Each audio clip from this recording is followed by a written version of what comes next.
Kahit mga unang tao'y disaksi sa unang pagsabog ng dilim.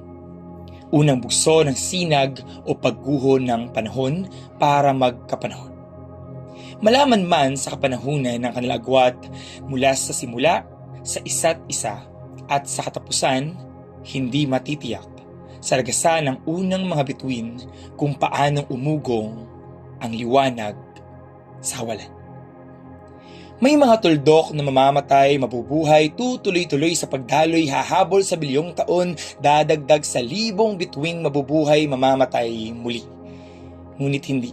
Silang mga hindi unang saksi ang hindi makaiigpaw sa init ng lamig.